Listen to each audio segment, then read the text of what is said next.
तो ओम नमः शिवाय, श्री शिवाय नमस्तुभ्यं, जय श्री महाकाल। जी हाँ दोस्तों, आज की इस वीडियो में मैं आपको बताने वाला हूँ नशा मुक्ति के महा उपाय। जी हाँ दोस्तों, बहुत सारे लोगों के मेरे पास कमेंट आते हैं कि हमारे घर में ये व्यक्ति नशा बहुत करता है, उसका नशा कैसे छुड़ाया जाए। आज मैं आपको बताने वाला हूँ, जो कि मैंने पूज्य गुरुदेव की ही कथा सुन के और बहुत अच्छे समझ के आपको बताने का प्रयास करूंगा।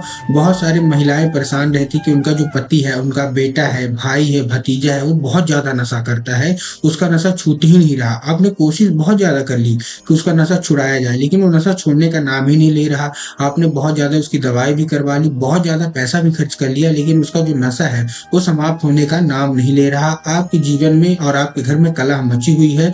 वो शराब पी के वो नशा करके आता है और अच्छे से रहता नहीं, जिसमें आप लोग भी परेशान रहते हैं। तो कौन कौन से उपाय है जिसको करने से महादेव की कृपा उसके ऊपर होगी और वो नशा 100% छोड़ेगा, आज की वीडियो के माध्यम से मैं आपको बताने वाला हूँ। पूज्य गुरुदेव की जो कथा है, जब गुरुदेव बताते हैं तो बहुत सारे लोगों ने इस उपाय को किया और वो पत्र के माध्यम से, जैसे पूज्य गुरुदेव पत्र खोलते हैं तो पत्र के माध्यम से बहुत सारे लोगों के हर कथा में आते हैं कि गुरुदेव आपका बताया हुआ ये उपाय हमने किया और हमारे घर का व्यक्ति ने नशा जड़ से खत्म हो गया। तो वो देखिए कौन कौन से उपाय आपके लिए लाया हूँ। 3 से 4 उपाय मैं आपको बताने वाला हूँ। अगर आपने उपाय अच्छे से सुन लिया, अच्छे से कर लिया, तो व्यक्ति का जो नशा है वो छूटेगा ही नहीं, बिल्कुल जड़ से समाप्त हो जाएगा।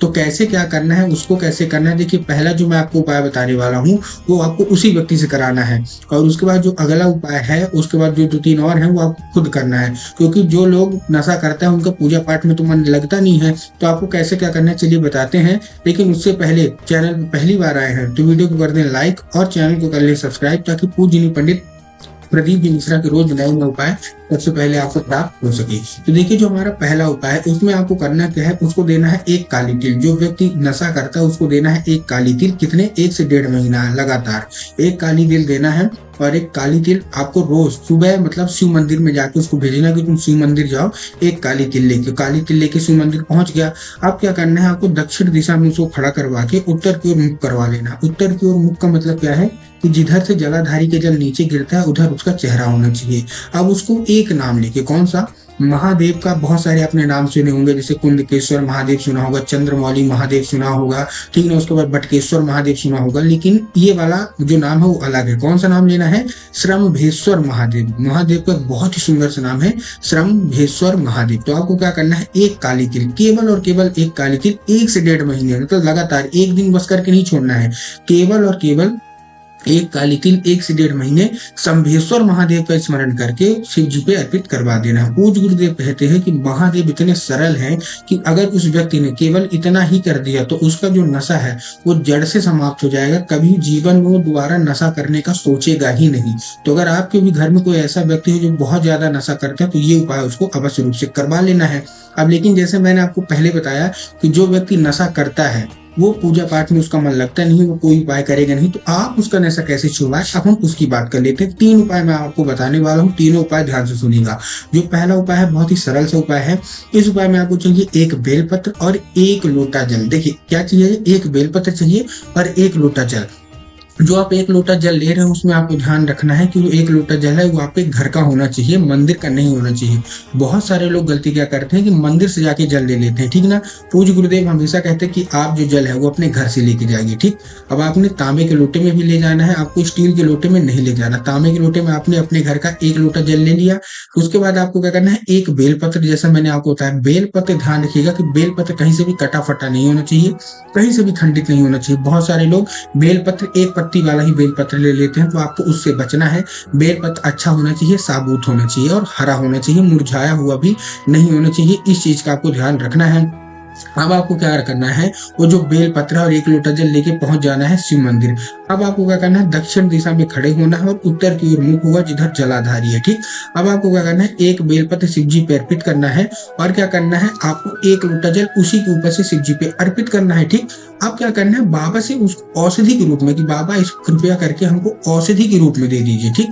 अब आपने जल अर्पित किया, अब जब वो जल जलाधारी के थ्रू नीचे गिरेगा, ठीक ना। अब तो वो साधारण जल नहीं गिर रहा, अब वो क्या है, अब वो औषधि गिर रही है। अब वो साधारण जल बिल्कुल हट चुका है, अब वो औषधि नीचे है।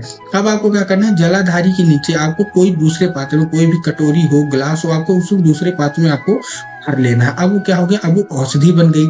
उसको भर लिया और लेके चले आए घर। अब जो वो व्यक्ति है उसको उसको पिला देना है। अब देखिए अगर वो पी लिया तब तो बहुत अच्छी बात है, लेकिन अगर वो पीने से मना कर रहा है तो आपको क्या करना है, जब भी वो पानी पीने को मांगे कि मेरे को प्यास लगी है, तो आप पानी में एक बूंद इसका मिला के दे दीजिए।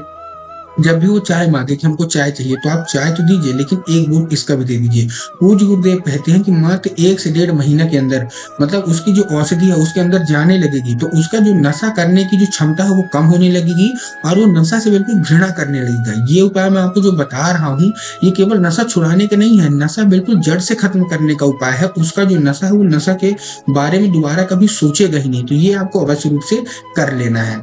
अब जो हमारा अगला उपाय है वो बहुत ही खास उपाय होने वाला है और जो पूज्य गुरुदेव ने बताया है नशा मुक्ति का सबसे बड़ा उपाय होने वाला है। ठीक, आपको करना क्या है, आप समीप का पेड़ जानते हैं ना, बस आपको समीप के पेड़ के पास पहुंच जाना है। ये भी बेलपत्र का ही उपाय है, औषधि का ही उपाय है, बहुत ही खास उपाय होने वाला है। अगर आपने 2 उपाय साथ में कर लिए, मतलब जल वाला भी कर लिया जो मैंने आपको अभी बताया और ये भी उपाय कर लिया, तो व्यक्ति का नशा और जल्दी कम हो सकता है। आपको क्या करना है, जैसे पूज्य गुरुदेव बताते हैं कि अगर आप महादेव को 56 भोग लगाते हैं, नहीं लगाते तो ज्यादा महादेव से कोई दिक्कत नहीं है। अगर आप भगवान भोलेनाथ को मीठे का भोग लगाते हैं, नहीं लगाते कोई फर्क नहीं। लेकिन अगर आप महादेव को समी पत्र, बेल पत्र, धतूरा ये सब चीजें अर्पित कर देते हैं तो महादेव बहुत जल्दी प्रसन्न हो जाते हैं।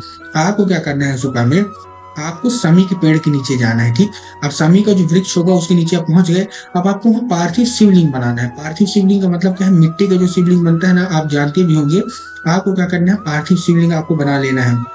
अच्छे से उसका पूजा पाठ करिए, दूध अर्पित करिए, जल अर्पित करिए, दही अर्पित करिए, उसके साथ साथ शहद अर्पित करिए, बेल पत्र अर्पित करिए, मूंग अर्पित करिए। जो जो महादेव की जो पूजा में होता है सबका सब आपको अर्पित करना है। लेकिन एक चीज का आपको ध्यान रखना है, देखिए आपको 3 बेल पत्र अर्पित करना है।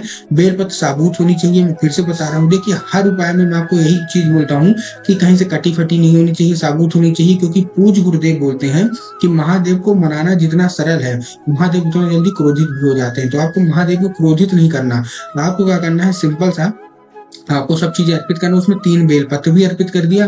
अर्पित करने के बाद आपको क्या करना है, भगवान से वो जो बेल पत्र है उसको औषधि के रूप में मांगना कि कृपया करके इसको औषधि बना दीजिए। अब क्या है, जैसे आपको भी पता है जो पार्थिव शिवलिंग है उसको आपको जहते जो बहता जल है वहां आपको क्या करना है, प्रवाहित कर देना है। अब जब आप बहते जल में प्रवाहित कर देंगे तो सारा का सारा चीज आपको कर देना है, लेकिन जो बेल पत्र है उसको आपको प्रवाहित नहीं करना है। क्यों? क्योंकि औषधि के रूप में आपने इसको मांगा है। अब वो बेल सब चीजें आपने क्या किया, आपने प्रवाहित कर दिया। बेल पत्र लेके आप घर में आ गए, उसको छत में अच्छे सुखवा लीजिए, धूप में अच्छे सुखवा लीजिए। सुखवाने के बाद उसको पीस लीजिए। अब वो क्या बन गया, वो पाउडर का फॉर्म बन गया। अब जब भी वो व्यक्ति खाना मांगे तो दाल में और सब्जी में एक चुटकी इसका मिला देना है। पूज्य गुरुदेव कहते हैं कि ये जो औषधि है पार्थिव शिवलिंग की बहुत ही बड़ी औषधि मानी जाती है और आपकी जो मान्यता है सारी की सारी पूरी होंगी। अगर आपने उसको धीरे धीरे करके, मतलब हफ्ते में एक बार शिव जी पे, मतलब पार्थिव शिवलिंग पे ही औषधि बना के पिला दिया, तो मात्र 2-3 हफ्ते में उसका जो नशा है वो धीरे धीरे करके समाप्त हो जाएगा। तो उम्मीद करता हूँ आज के उपाय आपको समझ में आ गया होगा। उपाय अच्छा लगा हो तो कमेंट बॉक्स में हर हर महादेव अवश्य रूप से लिख दें।